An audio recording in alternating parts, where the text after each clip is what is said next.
All right, let's talk a little Mandalorian. Let's step away from Obi-Wan Kenobi and look a little further down the line and talk a little bit about Mandalorian season 3, and specifically when we might see it.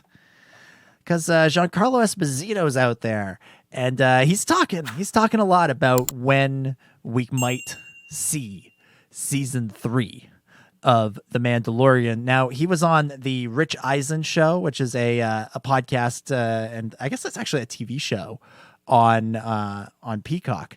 He was out there, and he was talking about when we might about what it's like being on the show, and he said something that got a lot of people talking about the future of The Mandalorian and when we might actually see the next season. So take a listen to this clip of Giancarlo Esposito on the Rich Eisen show.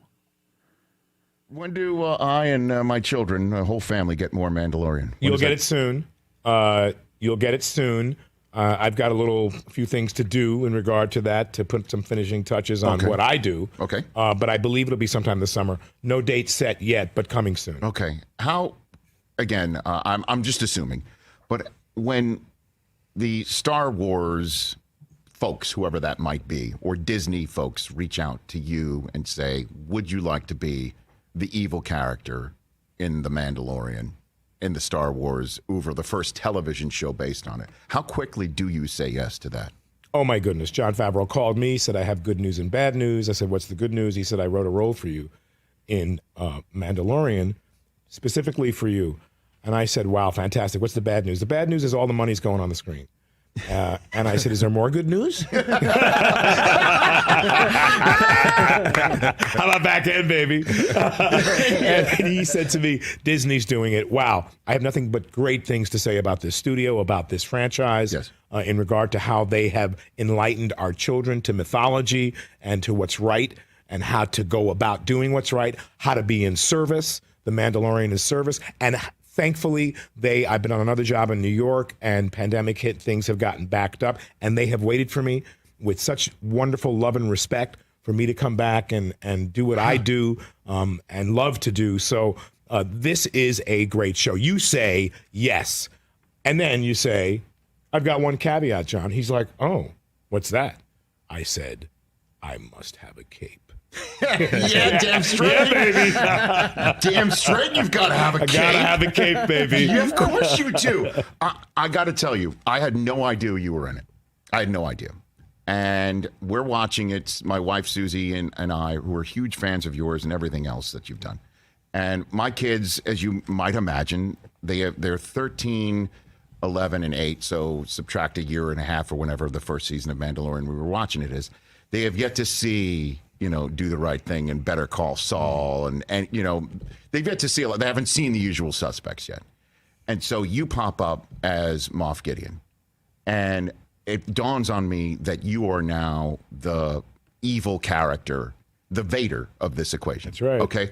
And I pause it, and my wife and I explain to them how lucky they are that you are playing this character. I swear to you, we did this. It's just like, hey, his name is Giancarlo Esposito. This is amazing. Like you're in good shape here. Thank you so much, You're Rich. welcome. It's true. A meaningful thing for young people to understand that the deep link between good and evil and stories of service like Mandalorian that excites them is a deep mythology of historical relevance. And for me to be involved in this show extends the kind of spiritual elements that I believe in, but the human elements that we need in our world right now. Oh, that was Giancarlo Esposito on the Rich Eisen show talking about Mandalorian. Of course, the thing that he said that got all the attention, like there's a lot of good stuff in that interview, but the thing that he said that got all the attention was that Mandalorian season 3 would be coming out in the summer. I think it's safe to say no, that's not when it's happening. That didn't sound right. Yeah, it's going to be December, probably December, maybe November. But most likely it'll get the Book of Boba Fett treatment, where we'll get an episode the week between Christmas and New Year to kick things off, so they can say it came out in 2022, but the bulk of it will be in 2023.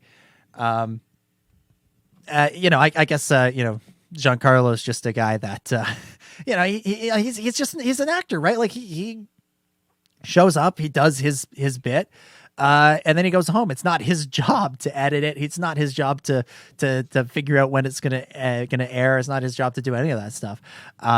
So he just he's just got to show up and be intimidating, be scary, and be all those things that he's really good at being, and do more of that in season 3.